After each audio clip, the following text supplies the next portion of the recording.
Nitin Kumar ji, vermi compost क्या होता है, सबसे पहले ये बताइए।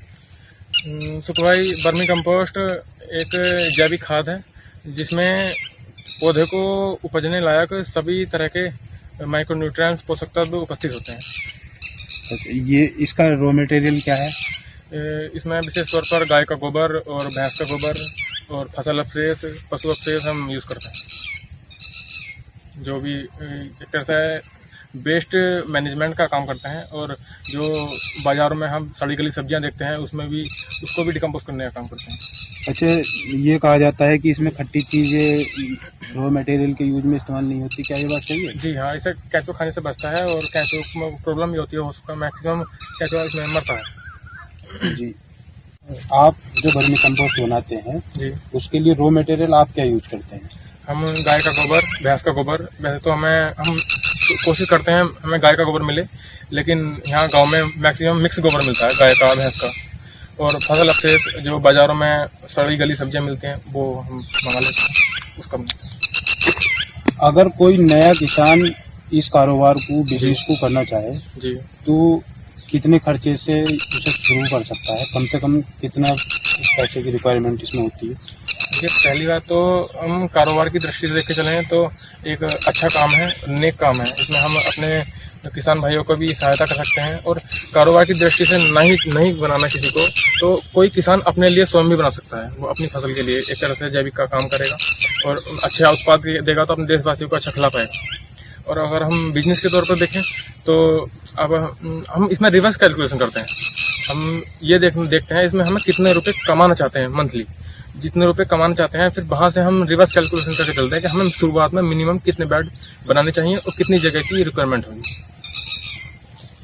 देश सेवा कर सकता है, यानी कि अपने देश के वासियों को ऑर्गेनिक अनाज उपलब्ध कराने में सहायक हो सकता है, इसलिए भी देश सेवा ही मानी जाएगी। जी बिल्कुल, कह सकते हो। ये बहुत अच्छा विचार है। आपके पास केंचुए की वैरायटी कौन सी है? आइसिनिया फेटेटा।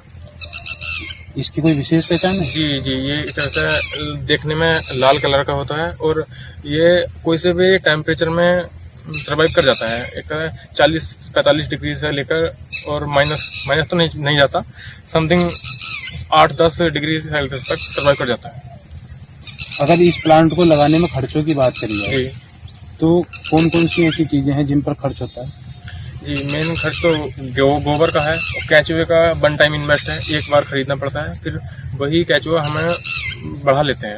वो समथिंग 3 महीने में वो डबल हो जाता है, फिर उसी से बढ़ाते रहेंगे। पहला खर्चा हमारा गोबर का हुआ, दूसरा खर्चा हमें जहाँ हम लगाना चाह रहे हैं यूनिट, वहाँ पानी की व्यवस्था और जो इंफ्रास्ट्रक्चर डेवलप करने के लिए है वो देखिए हमने वहाँ रूम वगैरह बना रखा है। वो खैर बात की बात है, शुरुआत में सिर्फ एक इंसान समथिंग 8 से 10 बेड बनाकर उसमें कैचो छोड़ सकता है, जिसमें कि अगर कोई किसान इस काम को 10 बेड के साथ शुरू करना चाहे जी तो उसका लगभग कितना खर्च आएगा स्टार्टिंग में 10 बेड, वो केवल 10 बेड के लिए? अगर हम 10 बेड को लेकर चलें तो हम 10 बेड की लंबाई चौड़ाई के ऊपर डिपेंड करता है। मान लीजिए हमने 3.5 फीट चौड़ा और 30 फीट लंबा बेड बनाया, तो इतने बेड में 20 से 25 कुंटल गोबर आ जाता है।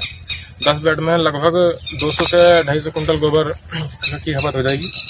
और वो डिपेंड करता है आपको मार्केट से कितना सस्ता गोबर मिल पा रहा है। हम अगर 50 पैसे किलो के हिसाब से भी गोबर का रेट जोड़ें तो 125 समथिंग 11,500 रुपये का गोबर हो गया। तो 1 फीट में 1 किलो केंचुआ डलता है एक बेड में। तो एक बेड में 1 फीट जो बेड होगा वो उसका कितना, उसकी चौड़ाई या ऊंचाई कितनी है? जैसे कि ये है, ये समथिंग 3.5 फीट चौड़ा बेड है, उसकी ऊंचाई समथिंग 15 इंच है, तो लंबाई इसकी 30 फीट है।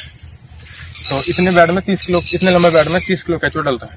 तो 10 बेड में 3 कुंटल केंचुआ डलना चाहिए।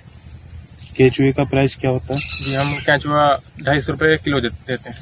आपके मौजूदा टाइम में कितने बेड हैं और कितने से आपने शुरू किया था, ये जगह बताइए। जी, हमने शुरुआत में 10 बेड से शुरू किया था और अभी हमारे पास 100 बेड हैं। और अभी आने वाले समय में हमें इसे बढ़ाना है, हम 150 से 200 बेड तक लेके जाएंगे। रिकवरी कितनी % है? यानी कि 100 कुंटल, अगर 100 कुंटल की ट्राली आप खरीदते हैं तो उसमें से कितना वर्मी कंपोस्ट तैयार हो जाता है? जी, एक बेड से 3.5 बाई 30 फीट लंबे बेड से हम लगभग 1 टन खाद निकाल लेते हैं। और इसमें जो खाद निकलता है वो 40 से 50% के लगभग इनमें निकलता है। तो जिस जमीन पर आपने 100 बेड इस समय लगा रखे हैं, जी ये आपकी कितनी जमीन है? जी, ये हमारी 1 एकड़ जमीन है पूरी। अगर कोई किसान इस काम को करना चाहे जी तो क्या उसे ट्रेनिंग की आवश्यकता होगी? जी, वैसे आजकल यूट्यूब पर बहुत से लोग वीडियो बना कर डाल रहे हैं कि ट्रेनिंग लीजिए, हमारे यहाँ ट्रेनिंग लीजिए। मैं विशेष तौर पर ये बात बताना चाहता हूँ, इसमें ऐसी कोई भी ट्रेनिंग की ज़रूरत नहीं है। बस अगर कोई किसान लगाने का इच्छुक है, अब अपने लिए करने का इच्छुक है, तो वो हमारे यहाँ आए, हम बताएंगे। ट्रेनिंग की ऐसी कोई विशेष ट्रेनिंग नहीं होती।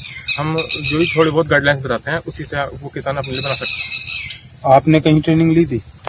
जी, मैंने कहीं ट्रेनिंग नहीं ली थी।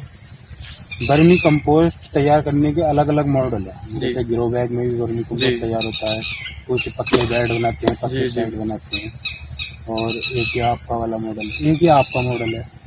ये जो आपने तो बहुत लो कॉस्ट पे ये काम कर रखा है। जी जी इन सब में कौन सा मॉडल सबसे अच्छा है?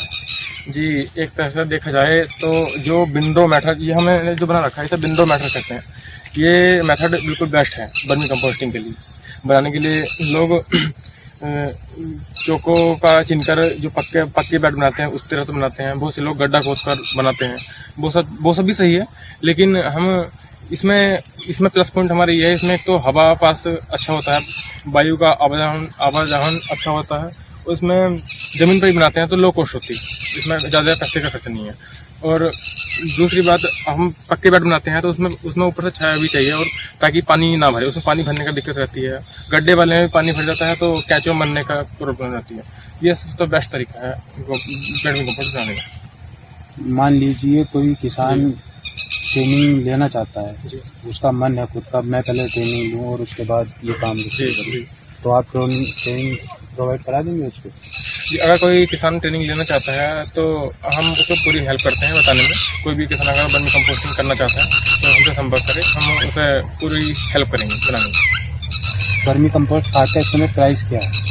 वर्मी कंपोस्ट इस टाइम थोक में 6 रुपये kg जा रहा है।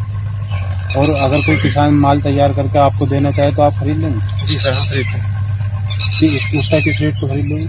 सर, हम 3 रुपये kg बिना छना खरीदते हैं। 3 रुपये केजी? जी, बिना छना। कुछ कम नहीं है? बिना छना खरीदते हैं। उसमें जो वेस्ट है वो भी उसमें बदल हो जाता है उसमें। अच्छा, उसे अपनी मशीनों से? जी, हम अपने आप लाके उसे प्रोवाइड करते हैं। तो उसके लिए किसान को मशीनें खरीदनी नहीं होंगी? जी जी जी एक बेड तैयार करने के लिए कितना समय लगता है? जी, एक बेड शुरुआत में जब हम कैचो डालते हैं तो लगभग 3 महीने लग जाते हैं बेड तैयार होने में। और दूसरी बार जब हम उसी बेड को बनाते हैं उसमें कैचो की मात्रा बढ़ जाती है, तो वही बेड 75 से 80 दिन में बन जाता है।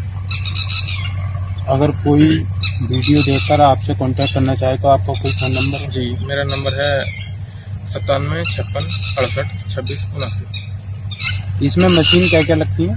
इसमें किसी विशेष तरह की मशीन की जरूरत नहीं है, बस एक छानने के लिए छन्ना चाहिए, बस, और कोई मशीन नहीं है। छन्ने का यूज़ होता है।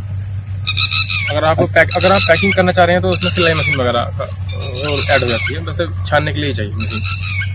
और आखिरी क्वेश्चन, अगर कोई उपभोक्ता आपके वर्मी कंपोस्ट को खरीदता है तो उसे एक एनपीके बोरी लगाने के बजाय कितने बोरी वर्मी कंपोस्ट लगाना होगा, और उसे किस चीज़ में फ़ायदा ज़्यादा होगा? जी, वो आपकी बात सही है। एनपीके में नाइट्रोजन, पोटेशियम, फास्फोरस, हमें 3 पोषक तत्व 12-32-16। और वर्मी कंपोस्ट में 16 के 16 तत्व होते हैं जो एक मिट्टी को पौधा उपजने के लिए पर्याप्त चाहिए, है ना। एक बात तो ये हुई। दूसरी बात, vermi compost non pesticide, non effected product है। Health is good. ये एक तरह से हेल्दी भी है। वर्मी कंपोस्ट की एनपीके से कोई तुलना नहीं की जा सकती। बहुत बहुत धन्यवाद नितिन जी आपका। धन्यवाद।